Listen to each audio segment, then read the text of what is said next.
जय हिंद दोस्तों। आज पश्चिम बंगाल की बात कर रहा हूँ मैं। पश्चिम बंगाल में ऐसा क्या हुआ जो लोग वहाँ की बातें कर रहे हैं। आपको हर जगह की खबरें जो है मिलती रही है लगातार, और चाहे कन्नौज में हुई हो या फिर अयोध्या में हुई हो या चाहे बिहार में।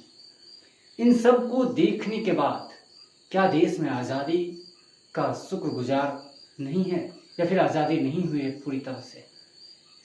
जिस तरह से डॉक्टर की हत्या की गई, जिस तरह से बदसलूकी, जिस तरह से मैं शब्द का प्रयोग नहीं कर सकता, उस शब्द का जो है उच्चारण किया गया, उस शब्द का प्रयोग उन्होंने रियलिटी किया।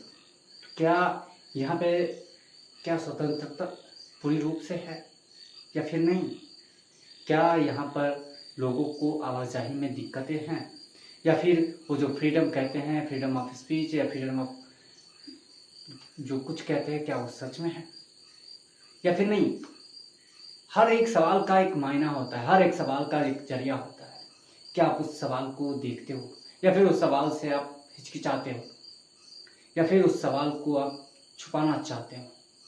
आपको बता दूं कि पश्चिम बंगाल में एक डॉक्टर की बदसलूकी और जो बलात्कार कहा जाए उस शब्द का प्रयोग नहीं करना चाहिए, लेकिन उस शब्द का जो है वहाँ पर शब्द का ही नहीं, उस पर अत्याचार की गई।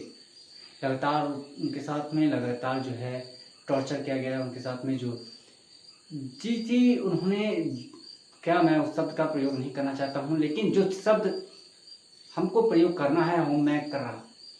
जिस तरह से पश्चिम बंगाल में हुई घटना, एक डॉक्टर को जिस तरह से उस पर टॉर्चर किया गया, जिस डॉक्टर को, जो डॉक्टर को हम लोग भगवान का दर्जा देते हैं, जो भगवान का दूसरा रूप माना जाता है, उसे हम उस तरह से अगर हम उस रूप में, उस नज़रिया में देखते हैं, तो क्या ये हत्या या फिर ये जो साजिश थी, क्या इसको लेकर के सरकार अभी तक चुप क्यों है?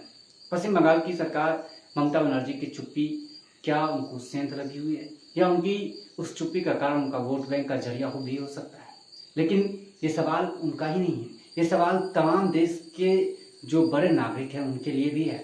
वो चाहे प्रधानमंत्री की गद्दी पर जो बैठे हैं उनसे भी सवाल है। क्या भारत में रहना सही मायने में सच्चाई की एक पीढ़ी को दर्शाती है या फिर सरकार जिस तरह से तराशते हैं वो क्या नज़र नहीं आती है?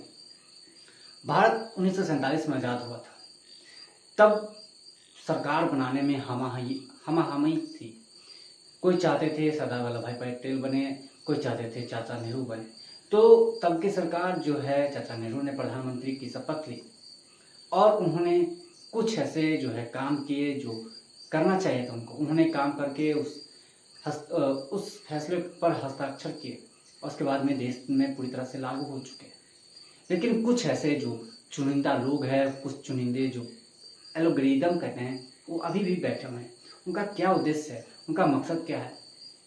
अगर आज कोलकाता में जिस तरह की घटना हुई, क्या वो तमाम लोगों को एक संदेश है कि जो लोग बाहर 10 बजे 12 बजे या 1 बजे रात में अपने घर को आते हैं, जो अपने काम से लौट कर आते हैं, क्या उनके लिए ये एक मायने में अब डरावना वाला एक शब्द, डरावने वाला एक कहानी दर्शा रही है?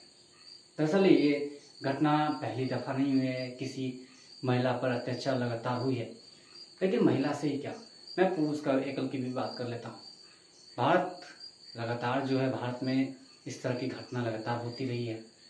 वो चाहे बच्चों के साथ में हो या फिर वो युवती के साथ में हो या फिर महिला के साथ में छेड़खानी हो, ये लगातार भारत में दर बदर दिन पर दिन बढ़ती जा रही है।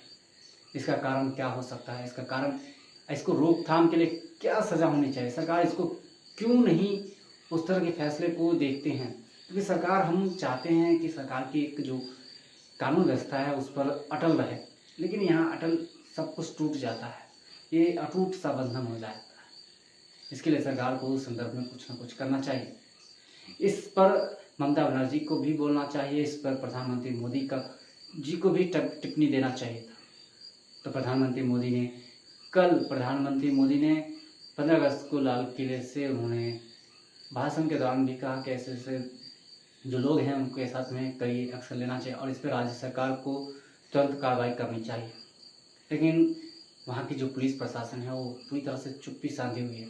उनका क्या माइंडसेट में चला गया है, या उन पर दबाव बनाया जा रहा है कि क्या यहाँ पे रोकथाम